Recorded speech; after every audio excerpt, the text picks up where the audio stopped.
Degamo's murder.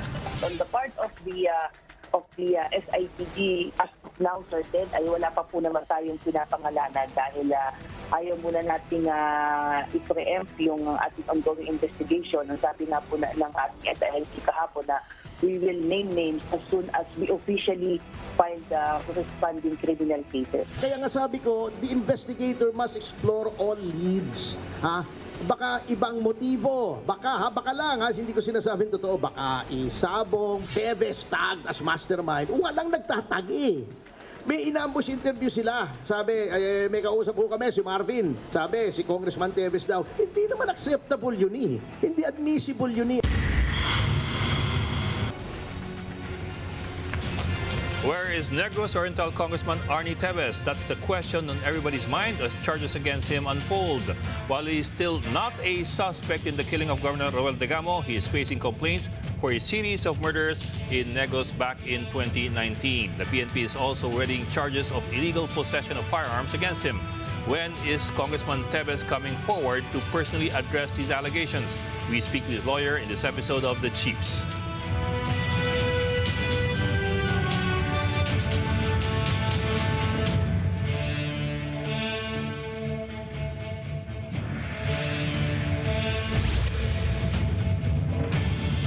Welcome to the Tuesday edition of The Chiefs. I'm Ed Lingao. With me tonight online is Ana Marie Pamintuan, the Editor-in-Chief of the Philippine Star. Ami, magandang gabi. And, well, happy Tuesday. Happy Tuesday. Bok, so anong banner story niyo tonight?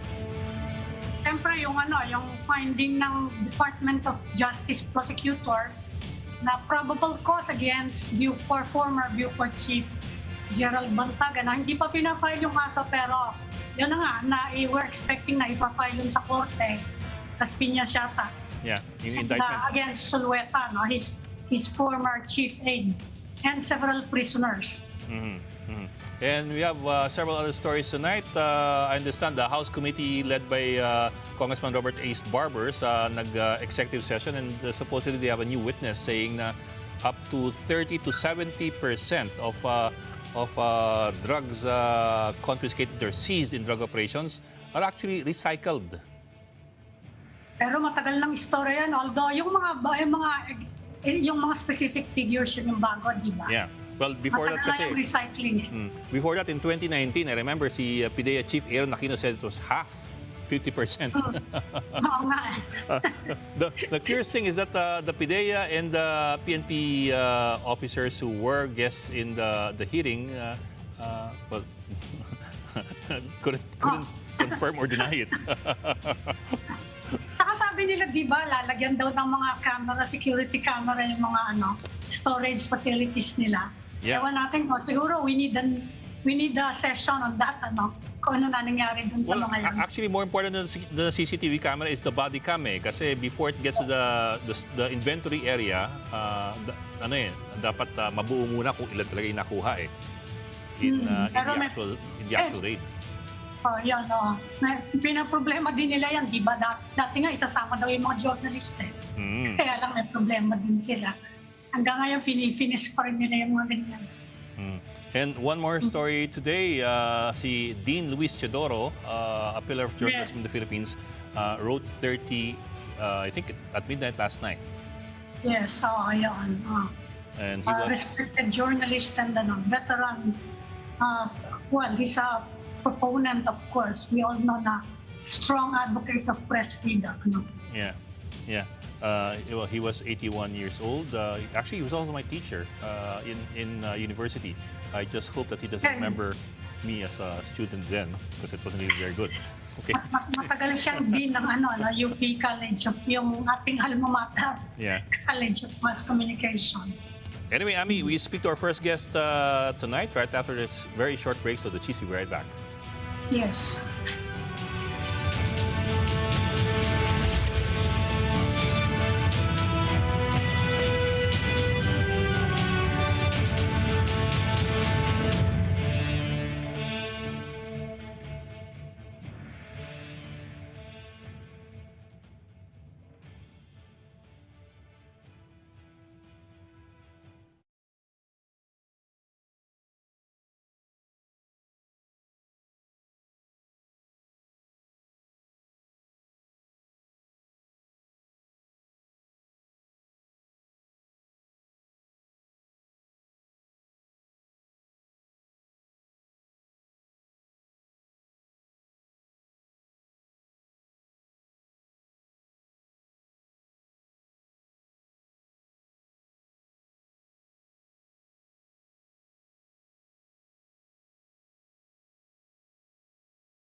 It's that question again. Where is Negros Oriental Congressman Arnulfo Tevez? Let's find out from his lawyer, Attorney Fernand Topacio. Sir, magandang gabi and welcome back to CHIEFS. Yes, Sir Ed. Good evening to my editor, Ma'am Amy. I say she's my editor because I'm a regular contributor to the Philippine Star for movie reviews. Sir, i-grill ka ngayon ng editor ninyo. But sir, let me start off with I'm sure you've heard time and again yung aming kasabihan sa journalism, yung 5 Ws and 1 H. Let me start off with that. When, where, how, why? Kailan babalik si Congressman Tevez? At nasaan siya ngayon? Well, he has always expressed his intention to come back and face the charges and clear his name. However, he has to temper these desires with concerns for his safety and that of his family. Because, alam niyo po, as early as January, we have received intelligence reports about these impending raids. And these reports have proven to be reliable. So yung same persons who gave us this intel have already told him na, well, there are threats to your life. Papatayin ka dito. Just to consider the case closed. So those are his concerns right now. Attorney, I understand nakipag-usap na si Congressman Tevez with Speaker Martin Romualdez, no? And he was given reassurance by the Speaker na you will be safe. Sinabi rin ng PNP chief, si General Asurin, you will be safe. Mga public guarantees siya na hindi pa ba sapat yun para makauwi na siya? Kasi yun daw, ang status niya ngayon parang awol siya. Hanggang March 9 lang yung kanyang leave of absence from the House of Representatives. Well, that is with respect po doon sa travel authority. Regarding leave of absence, iba naman po yun.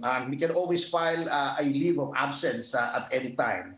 So he will not be considered absent without leave. Well, as to the assurances po, of course, we have the highest respect and esteem for Speaker Romualdez. But, the PNP assuring him of his safety is kind of, scary because this is the same PNP that we have accused, well, some elements at least, not all of them, we have accused of riding roughshod over his rights. Nag-serve sila ng warrant in a very irregular manner, walang body cam, hindi pinang-witness yung pag-secure ng perimeter. Ngayon lang po ako nakakita ng search warrant na sinerve na there were two waves of searchers. The first wave, heavily armed, went in, excluded everyone, and spent an hour there inside before the actual search team arrived. And in that 1 hour or so, a lot of things could have happened, especially that now that we have photographic evidence that the first wave has brought with them, its members have brought with them fully laden backpacks. Some policemen even carrying 2 or 3 backpacks. So that is no reassurance at all. So you're finding it irregular. Are you planning to pursue legal action dun sa mga nag-serve ng warrant? Well, of course, that is one of our remedies. But ang mas significant po rito, kung iisipin po natin, ay the fact that as early as January 11, we have already sounded alarm bells na may papasok doon sa mga ari-arian ni Congressman Tevez. And these people are going to conduct searches and with instructions that if you do not find any evidence, then you plant evidence just to implicate Congressman Tevez. And we've seen how that information has been verified and validated. Sir, of course, we do understand concerns over safety. I mean, that's understandable. That's expected of anybody who is at this particular point very controversial. Pero sir, at the same time, how does delaying his arrival in the Philippines address that concern? What exactly is he doing, and that's further delaying his arrival that actually addresses that concern over his safety? We are assessing the situation. I am sure that with the advances in communication, Congressman Tevez is also assessing the situation. He's not saying na hindi siya uuwi. Ang sabi lang niya, hindi muna ako uuwi because not yet. He's not saying I'm never going to come back. I'm not yet coming back. Let me assess the situation because right now he said that he has also received information that his brother, Governor Right Henry Teves, will also receive the same treatment of his houses being searched and evidence planted. And with the other patterns of harassment, like for instance, one of those arrested during last Friday's raid has complained to us of pressures being brought to bear upon her. That is why kanina pong after lunch ay nasa Commission on Human Rights po yung isang abogado namin, si Atty. Toby Diokno, para ito po isumbong at mag-complain for violation of basic human rights. So all of these taken together, the fact that one of his children who wanted to fly to Manila was prevented from boarding his plane by the police with no reason given, and that there is no rule that can prevent you at this stage from traveling, at least domestically. Well, all of these have to be taken into account in assessing the threats to the safety of life and limb of Congressman Teves. Sir, could you elaborate on that? Yung hindi pinayagan daw yung anak ni Congressman Teves na sumakay ng aeroplano from, I suppose, from Negros Oriental to Manila. Can you give us more details on that? What exactly happened and what was the reason given? Di ba? I mean, I suppose wala pa namang warrants of any sort. Wala pa, none. Actually, there are no one. What we have right now and all of our knowledge of these complaints are derived from media reports. We have no personal knowledge of these things. The only complaint against Governor Teves, Congressman Teves, is the one filed a few days back for 2019, for which the police have already investigated him and for which he has been cleared.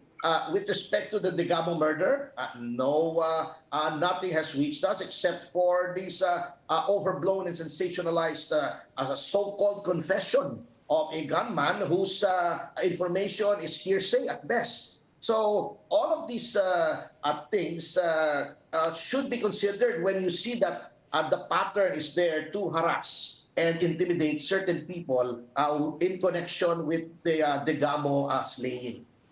So, attorney, hindi nga pinayagan yung anak ni Congressman Teves to fly to Manila? Opo, hindi po pinalipad yung kanyang eroplano. So, as tinatanong nga namin was, were there any reasons given? Sabi nila, wala. Basta daw hindi pwede. So, that in itself is alarming. It sends chills to the spines of the family of Congressman Teves. Yun nga pong reports pa rin namin na yung tungkol kay Governor Pride Henry Teves. Marami pong mga pangyayari. Yung iba po ay hindi pa lang namin binubunyag, which would lead one to believe that the threats against Congressman Teves are real. Pero attorney, what might be the motive for all this, what you describe as harassment and all these actions being taken against the Teves family? Ano kayang motibo?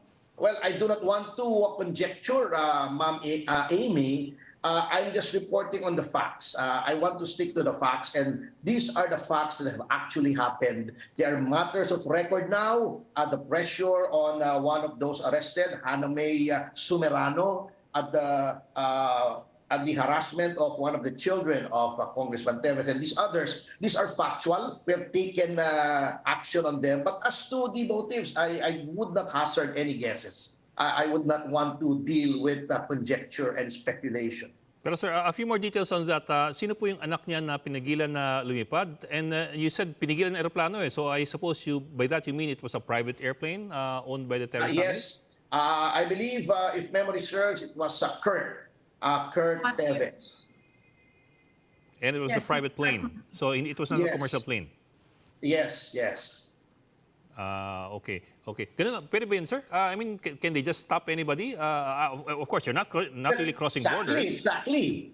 there must be a reason given. For instance, matters of aviation safety, or if there is a warrant, of course, he will be taken into custody, not allowed to fly out of anywhere. But in this case, no reasons were given. And that is another thing that, concerns us at this moment. And with respect to Hana May Sumerano, even as far back as last Sunday, when our first lawyer went to see those arrested in Camp Crame, our lawyer initially was given a hard time in seeing those persons in custody, when the law itself says that a lawyer may visit his client at any time of the day or night, 1 a.m., 2 a.m., at 12 midnight. And the reason given was that they had to seek clearance. Do you need clearance for the law to apply? So these are matters that show that the actions of certain quarters have outrun the bounds of reason and have resulted in sheer oppression. Attorney, yung plane ni Kurt Matthew is a chartered plane. Sinong may-ari ng plane? I have no information. It's a private plane, and there was no reason given. I mean, had there been any problems with respect to schedule or safety or whatever it may be from the CAAP or the proper government agency, we would not have been so suspicious. But this time, the prohibition, according to reports reaching this representation, came from the police. So that is why I said that if the assurance comes from the PNP, with all due respect to the Chief PNP, whom I deeply respect and admire, well, that is scant reassurance. But the registered flight destination was Manila. I believe so. But the reports were incomplete. But one thing was clear, that the son of Congressman Teves wanted to fly out, and his plane was prevented from taking off. So under what circumstances might your client be reassured that it's safe for him to come back to the Philippines? Kasi ano na yan PNP na yan, Justice Secretary, sino pang magre-reassure ng protection nila? Siguro, Vice President ba or President of the Philippines? Under what circumstances will he be Well, actually po, we are in receipt of some information, some of which we are not at liberty to divulge. But rest assured that Congressman Teves is not making this up. Congressman Teves has a very strong personality. He has a very strong sense of duty.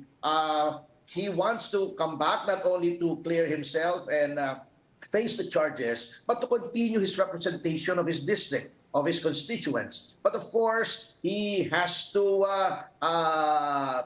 weigh that against his safety and that of his family. So, if you only knew Congressman Teves, you would know that the threat assessment must have been real and grave for him to that would prevent himself from returning to the country. Kasi on the other hand, attorney, you're also aware na alam mo naman dito sa atin, perceptions matter a lot. And dito sa atin, the perception is flight indicates guilt. Diba? And it's starting to look like he's evading the opportunity to clear the air na nga. Exactly, that's what he wants. Diba? If he wants to clear his name, the sooner he does it, the better. And he can only do it if he comes back to the Philippines. Diba? Yun ang perception ng mga tao.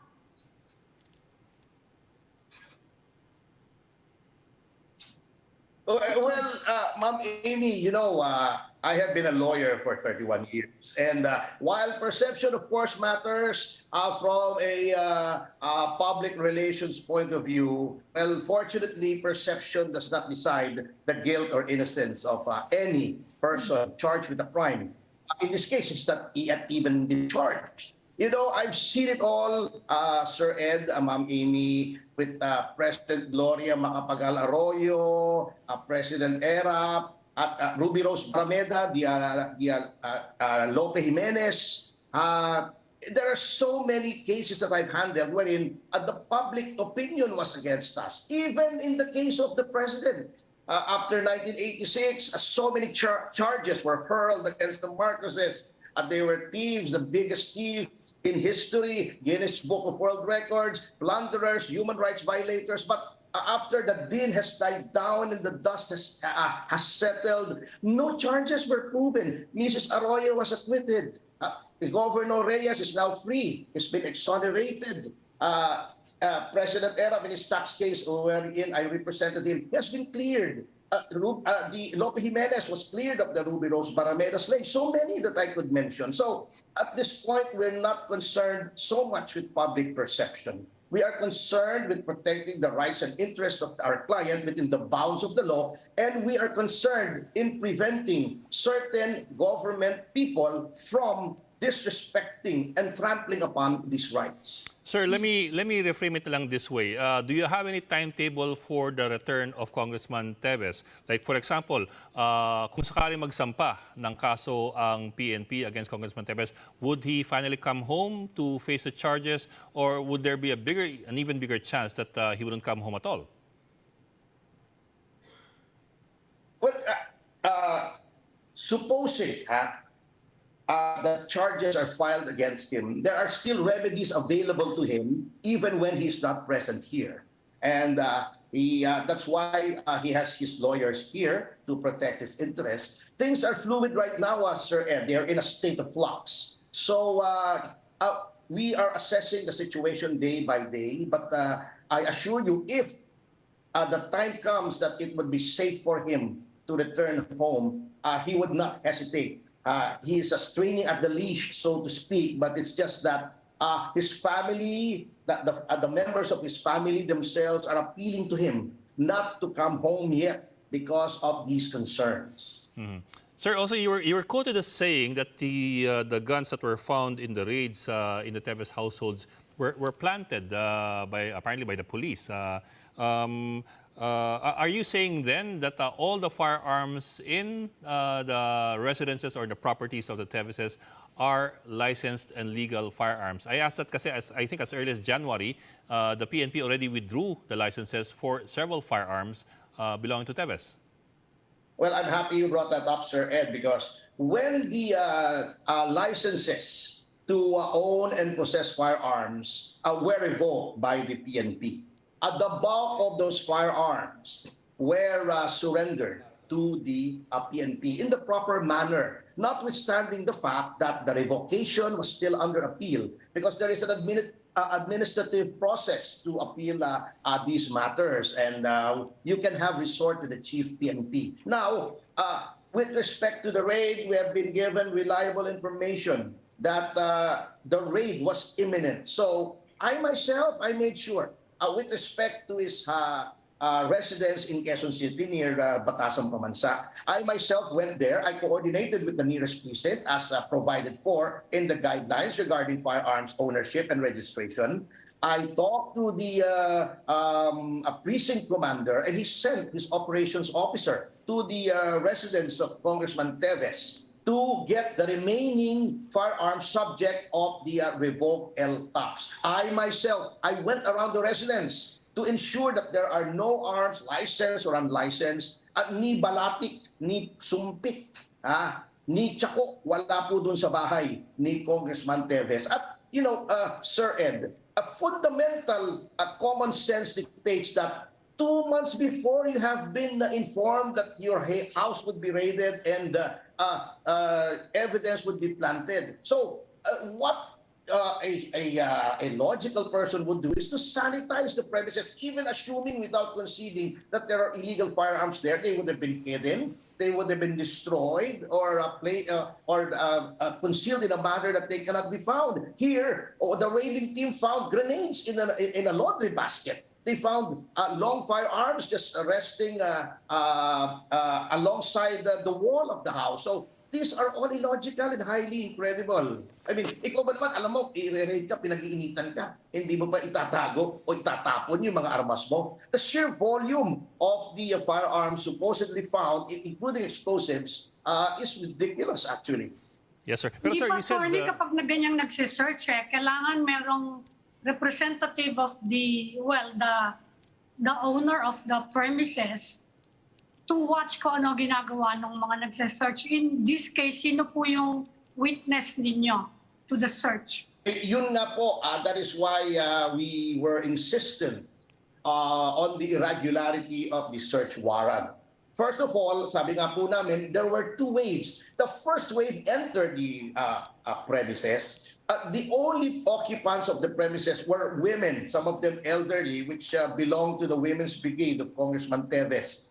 We had already had lawyers also posted therein because we knew of the impending raid. All of these people were forced out of their houses. We have evidence to this effect. Video, photographs, recordings saying, with the raiding team saying, "Huwag kayong susunod. Dyan lang kayo," when they tried to record the search via video. And there was a total absence of body cams, notwithstanding the fact that as early as 2021, the Supreme Court had already come out with an administrative order saying that in all services of search warrants and all arrests, all services of arrest warrants, the police doing the service should be wearing body cams to continuously document the proceedings. All of these were absent, among other things, among other legal shortcuts that were taken by the search team and the armed men sent to those properties. So are you going to file a legal challenge dito sa mga, sinabi ng pulis na nakumpiska nila during the search? Yes, definitely at the proper time, because as I've said, we have no knowledge of any charges. We have not been served with any subpoena. All of the charges that people are saying have been made against Congressman Teves. All of our knowledge come from me if any charges preferred against Congressman Teves by the authorities. So at the proper time, there is a procedure in excluding and suppressing evidence illegally acquired by the prosecution. But, sir, let me go back to what you said earlier. You said the bulk of the firearms that whose licenses were revoked or withdrawn by the PNP have been surrendered. You didn't say all the firearms that whose licenses were revoked were surrendered by the Teves family. So no, the bulk were surrendered in January because the LTAPs were revoked in January. Yes, sir. Yes, sir. So later on, after an inventory of the firearms, we found out that there were still some firearms, just a few, I think just 6, were left behind. So 3 of them I personally surrendered, and I made sure that the residents of Congressman Teves in Quezon City had no weapons of any kind or anything at all, not just firearms, anything that might be construed as deadly weapons. Kulang na lang yung mga kutsilyo sa kusina, tanggalin ko eh. With respect to the residences in Negros Oriental, they have also been surrendered almost simultaneously on the day that I was surrendering the firearms to the PNP. Yes, sir. But sir, may I ask sir, kasi that sounds interesting kasi kung bulk na surrender na tapos meron pang 6 na tira at hindi at yun ang mas kaunti, ilan ba yung baril ni Congressman Teves? Marami po because pwede naman po kayong maraming baril. If you're a collector or you're a hunter, meron man pong mga provisions diyan eh. It's a misconception na dapat konti lang ang baril mo. It depends on your needs. It depends on whether you collect guns or you are engaged in hunting. Marami pong mga guidelines po dyan. It's not as simple as some people perceive it to be. Okay. Okay, Ami, any more? Yes, okay na. Okay, Attorney Freddy Topacio, sir, we hope to have you again and we hope to finally have you with Yes, Congressman always Teves an honor and a pleasure. as soon as we Thank you, can. Attorney. Yes, God bless Ma'am Amy. And I Maraming salamat expect po. my next review very soon. It's okay. And we're starting up another conversation after this breather, so keep it here in One News.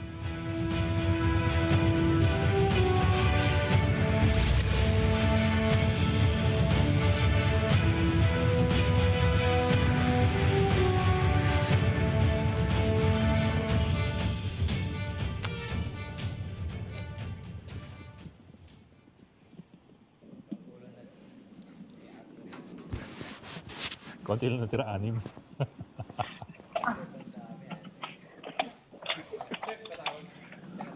Hi, Senator JB. Magandang gabi. Yes, Evening, good evening, Senator. Ed. Hi, sir. Good evening. Good evening, Ami. Kaming dalawa ni Ami.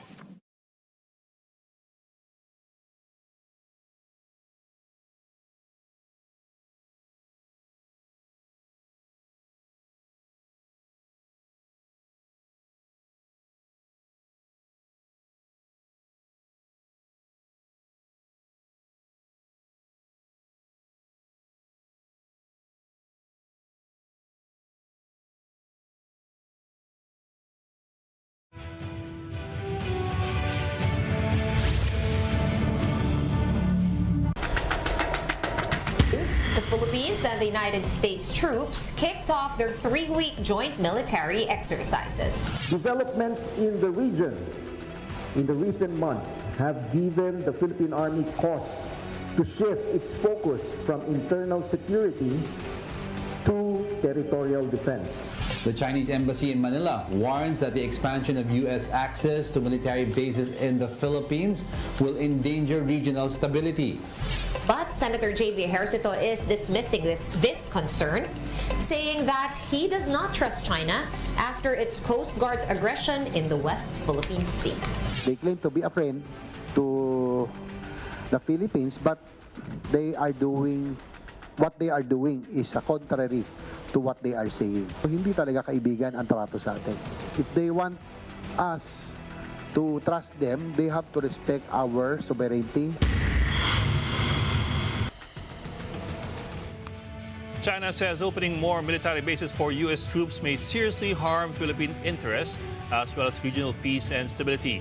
Two senators beg to disagree, and we now speak to one of them, Senator J.B. Ejercito. Senator Ejercito, good evening and welcome back to the Chiefs. Good evening, Yes, Senator. Good evening. Good evening, Ed, and Ami. Magandang gabi sa inyo lahat. Good evening, sir. Sir, of course, point well taken. The Chinese Coast Guard and the militia, their activities in the West Philippine Sea, they do not seem very friendly to us at all. But on the other hand, China is also saying that we are being unwittingly drawn into the conflict over Taiwan or the potential conflict over Taiwan. What do you say to that po? Well, Ami, Ed, as I have mentioned, that they have always been for show. No, in front of us, they project us as an ally, as a friend. But in the end, look at what they're doing. They have already annexed a big part of our territory, in the West Philippine Sea, and I continuously building more islands and. In other words, they have been doing contrary to what they are projecting as an ally. And then, because of that, China is a superpower. Definitely, we are no match for them in terms of military strength. But I would suggest that we forge an alliance with our ASEAN neighbors, which have territorial disputes as well with China, like Malaysia, Vietnam, Indonesia. And probably to keep the freedom of navigation really going, we have to forge an alliance with the U.S., probably Japan, and Australia. It's for economic reasons, Ed, and Adi. That's what my position is regarding this issue. Well, Senator, aside from forging alliances, what else can we do for our Coast Guard? Kasi as you probably already know, yung Coast Guard ng China is actually under military supervision. It operates in a gray zone area, no? Tayo talagang purely civilian, and the Coast Guard has told us they're actually reviewing kung ano kailangan nila to deal with this asymmetrical, situation in confronting, well, kung Coast Guard to Coast Guard, hindi siya actually white to white or gray to gray, di ba? What might the Senate be able to do to improve the capacities of our Coast Guard or our capacity to patrol our own waters? Yes, Ed, that's why I have been supporting the improvement of our. First, I'll talk first of the AFP, in particular our Navy's modernization. At least we have modern ships right now, slowly but surely, and our Coast Guard also. But I think we have to continue improving for us to have that minimum defense capability. No, as I mentioned, wala naman tayo back sa China, but we just have to put up that minimum defense posturing. No, if you recall, probably Vietnam, no, even if they're also a small country, but they stand their ground each time against China, and I think the Chinese PLA, the PL Army, although they're disguised as Coast Guard, there a lot of times they back as well.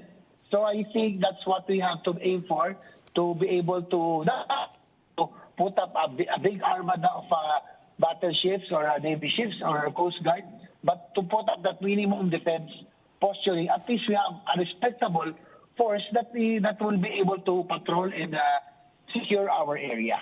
Ami and Ed. Yes, sir. Pero sir, at the same time, I suppose, and some people have echoed this. At the same time, parang we don't really also want to have gray-on-gray friction. Ibig sabihin, Navy versus Navy friction, because that may escalate things further.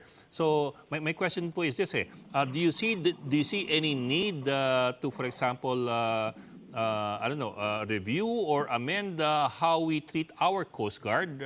For example, should we give them bigger armaments? I understand ang Coast Guard natin hanggang 50 caliber lang yung baril versus yung Chinese Coast Guard na 7-inch cannons. May ganun pong tanong na should we have a policy with regard to how we treat the Coast Guard of the Philippines vis-a-vis the Chinese Coast Guard?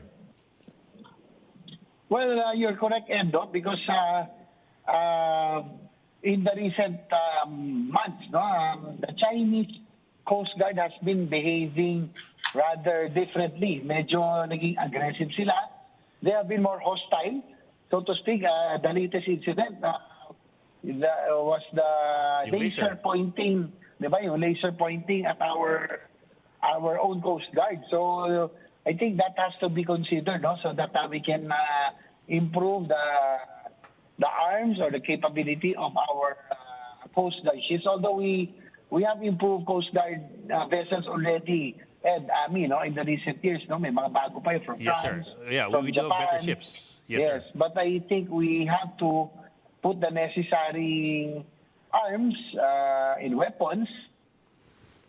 Pero kasi sir, ingay, yung cannons ng Coast Guard are just water cannons No, Senator, kasi iba yung mandate ng Coast Guard natin .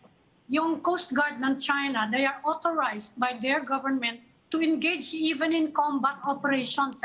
Our Coast Guard is not. So are you open to reviewing the mandate of our Coast Guard, which is a purely civilian organization? Yes, probably that would be worth looking into, no? Because of the current sensitive situation right now, especially in this. Okay. Sir, if you don't mind, kakambyo ko ng konti. Earlier, I think, was it this week or late last week, dun sa MOA ng MOU ng National Grid Corporation with the NICA, where there was an agreement that NICA would help the Grid Corporation strengthen the processes against cyber attacks. But you also raised an important and also interesting point. The NGCP is partly owned by a Chinese state-owned firm. How do we resolve that issue? Well, Ed,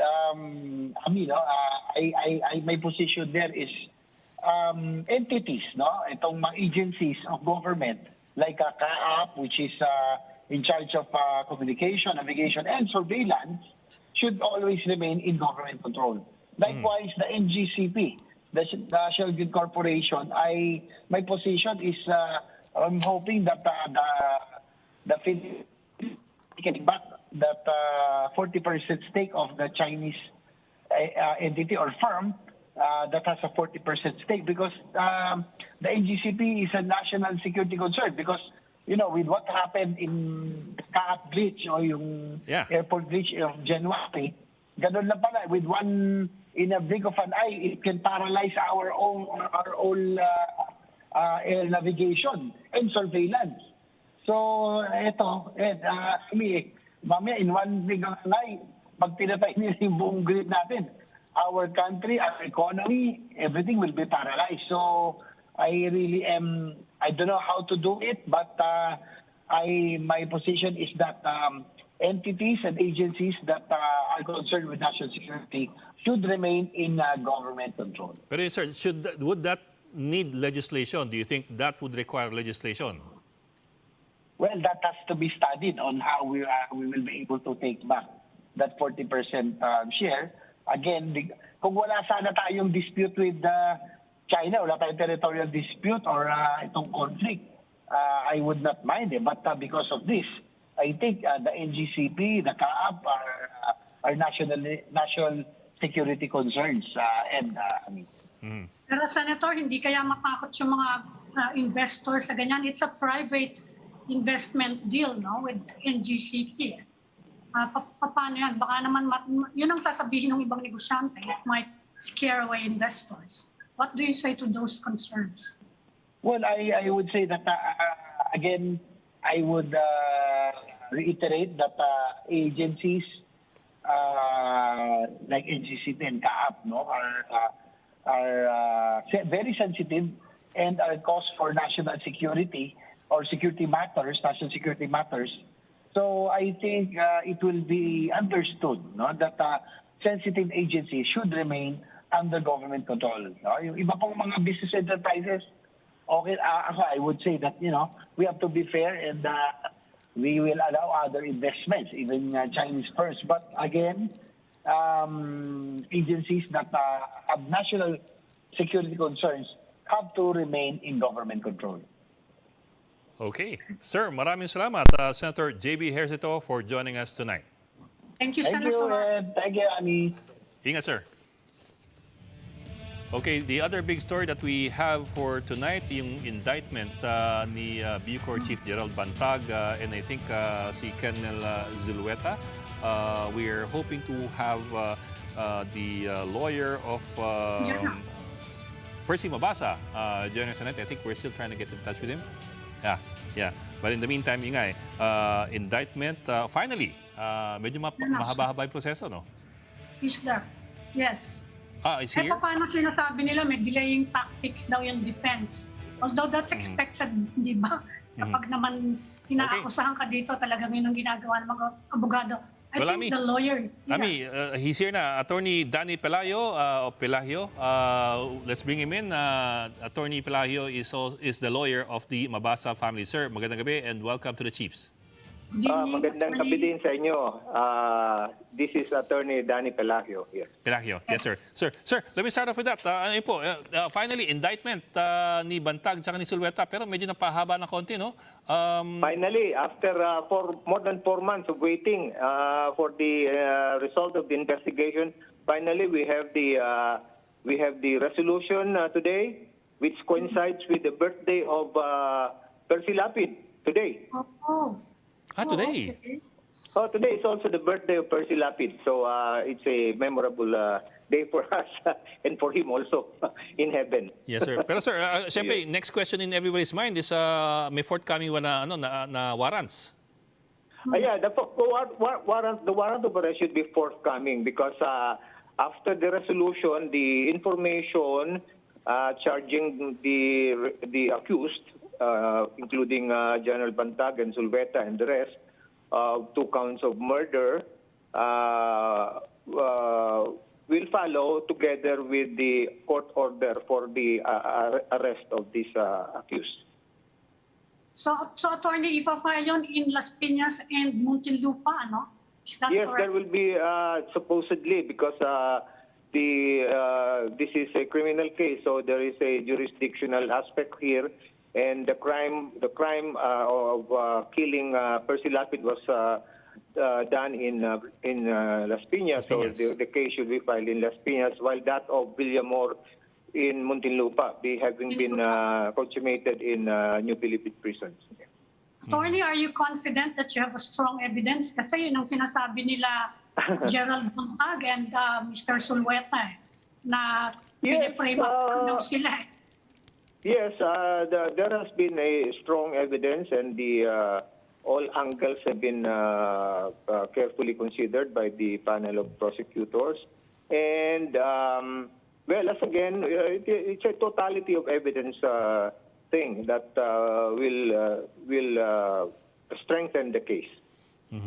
Sir, in the last few months kasi medyo nabaon ng konti yung storya, although it was still there, pero medyo nasila ng konti by other developments. But can you tell us kung ano yung mga bagong leads, mga bagong developments dun po sa kasong ito? Well, it basically was the same, except that there were delaying tactics employed by the other camp, Kaya nag-file pa sila ng kung ano-anong motions. And in fact, during the last hearing that I attended, there was again this motion by the lawyer of Sulweta to again request for an extension of time to file the counter affidavit, which was not granted because there have been several extensions of deadlines already. Ang sinasabi nila, attorney, yung mga prisoners daw, tinuro si Mr. Sulweta, but there's no direct link to Gerald Buntag. No, well, it's a matter of evidence which could be traced out during the trial. So siya pa rin, siya lang yung talagang nag-iisang tao that you can think of na mastermind. Yeah, so far sa ngayon, we have not even gone beyond Bantag. So sa ngayon, si Bantag na lang ang the last person behind all these killings. Sir, have authorities been able to locate Mr. Zulueta?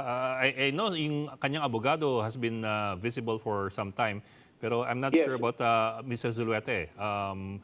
Do we know if he's here? Zulueta has not been visible. Hindi naman I haven't seen him in any of the hearings at the DOJ. So that means that the idea now is to be able to get the hold or to be able to arrest this accused. Mm-hmm. Also, the other question, sir, I suppose on everybody's mind is, will there be a forthcoming petition for hold order? Definitely, that will be issued by the court because only the court has the authority to issue a whole departure order. Although at the DOJ level, there was already this alert order against them.